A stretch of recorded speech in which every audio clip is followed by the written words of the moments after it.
3 minutes, un conseil, un expert, c'est tout de suite sur l'antenne de Widoubiz où j'ai l'immense plaisir de retrouver Stéphane Degonde. Bonjour. Bonjour Thomas. Stéphane Degonde, vous êtes entrepreneur et auteur de l'ouvrage J'ose entreprendre et on va s'intéresser à tous ces entrepreneurs. Ils sont peut-être nombreux à se dire j'ai la grande idée ou je l'attends avant de me lancer. Vous êtes finalement venu leur dire aujourd'hui qu'ils peuvent encore attendre et qu'ils ne risquent pas de démarrer de sitôt. Voilà, il y a à peu près 15 millions d'actifs en France qui attendent de créer une entreprise ou qui souhaitent créer une entreprise.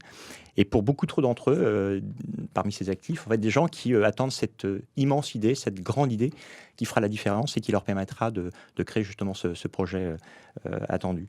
L'une des premières erreurs, c'est considérer finalement que cette très grande idée est une seule bonne idée et que cette idée va être partagée par le plus grand nombre. Or, une très bonne idée ou une grande idée ou une idée moyenne d'ailleurs, c'est quand même très subjectif, c'est très personnel. C'est-à-dire que la très bonne idée qui est la vôtre n'est pas forcément ma très bonne idée et inversement.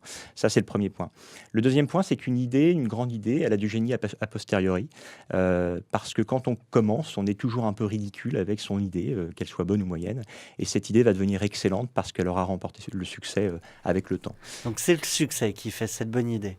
C'est avant tout le succès qui fait cette bonne idée. Et pensez notamment, je vais faire un lien avec notamment des marques, par exemple. Il y a beaucoup de gens qui mettent l'accent justement sur la recherche de leur très bonne marque. Pensez à des marques comme Nike, pensez à des marques comme Quicksilver. Je ne suis pas sûr que le jour où on a imaginé cette marque, on s'était dit que c'était la très bonne marque. Alors où on va aller chercher ces idées finalement ?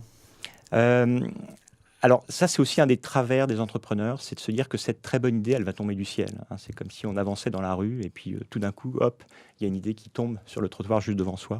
Et ça, c'est l'un des grands travers de certains entrepreneurs qui attendent justement que cette idée, elle tombe du ciel. La meilleure des stratégies, c'est de se mettre en disposition de capter des signaux faibles, parce que partout autour de nous, il y a des informations.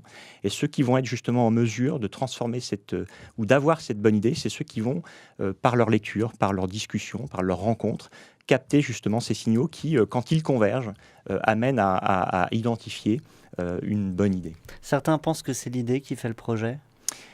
Beaucoup trop pensent que c'est l'idée qui fait le projet, alors que la très bonne idée, finalement, est énormément liée à sa mise en œuvre. Donc, c'est la bonne mise en œuvre qui fera de l'idée une bonne idée. Un dernier mot avant de conclure ? Un dernier mot avant de conclure. Écoutez, continuez à attendre cette excellente idée et vous risquez d'attendre encore longtemps. Bon, eh bien moi je n'attendrai qu'une semaine avant d'avoir le droit d'écouter votre prochaine chronique.